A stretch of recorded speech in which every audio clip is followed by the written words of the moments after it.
పేరెంట్స్కి డ్రీమ్స్ ఉంటాయి, పిల్లలు అదే అవ్వాలి ఇది అవ్వాలని, కానీ హ్యాండ్ హోల్డింగ్ చేసే పద్ధతి కరెక్ట్గా లేదు. What is the motto behind it?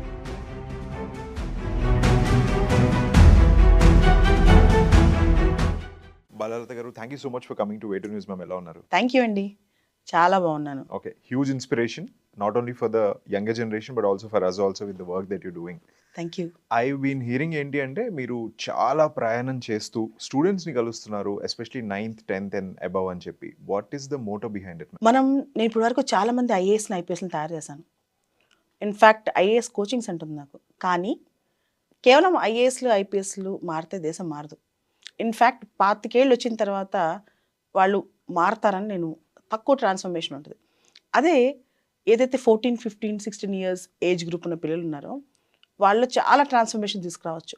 In fact చెప్పాలంటే లాస్ట్ 2 monthsలో నేను దాదాపు 2 లక్షల మందిని కలిసాను.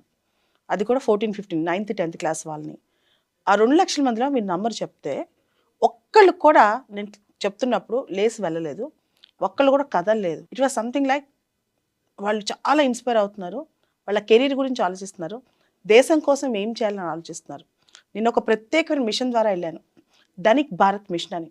దాన్ని ఎక్స్ప్లెయిన్ చేస్తుంటే వాళ్ళు దివర్ డమ్ స్ట్రక్. అట్లా చూసి ఆలోచించి, మేడం ఇంత చెప్తుంది, దీని వెనకాల ఏదో ఉంది, మేము కూడా దీనిలో పార్టిసిపేట్ అవ్వాలి అని చెప్పి చాలా ఇన్స్పైర్ అయ్యారనమాట. ఇన్ఫ్యాక్ట్ నేను చెప్పాలంటే ఒరిస్సా బార్డర్ పాతపట్నం నుంచి కర్ణాటక బార్డర్ బళ్ళారి దగ్గర కనేకల్ దగ్గర నుంచి అట్లా ఆల్మోస్ట్ ఆంధ్ర తెలంగాణలో దాదాపు 150కి పైగా మీటింగ్స్ పెట్టాను. మార్నింగ్ మీటింగ్ స్టార్ట్ అవుతే 2 hours ఒకటి నైట్ 9, 10 వరకు కూడా I met all the young minds of India, particularly Telugu states. Like చాలా హ్యాపీ అనిపిస్తుంది నాకు. ఆ ప్రయాణంలో కష్టం తెలియట్లేదు, ఆకలి తెలియట్లేదు, నిద్ర రావట్లేదు. ఒకటే నా ధ్యాస అంతా దేశాన్ని ధనిక్ భారత్ వైపు నడిపించాలని. దానిలో యువత కీలకం. ముఖ్యంగా మనకు తెలుసు ఇండియా అనేది డెమోగ్రఫిక్ డివిడెండ్ వైపు వెళ్తుంది. మన జనాభాలో యువ జనాభా చాలా ఉంది. వాళ్ళని కనుక కరెక్ట్గా వాళ్ళకి కరెక్ట్ ఏజ్లో ఒక ఫైర్ అందించగలిగితే, కరెక్ట్ ఏజ్లో వాళ్ళ కెరీర్ ప్లాన్ చేసుకోగలిగితే వాళ్ళు మారిపోతారు, సమాజం మారిపోద్ది, దేశం మారిపోద్ది. అందులో ఆదిత్య గారు మనం గమనిస్తే ఈ మధ్య సోషల్ మీడియా ఇంపాక్ట్ చాలా ఉంది పిల్లల్లో.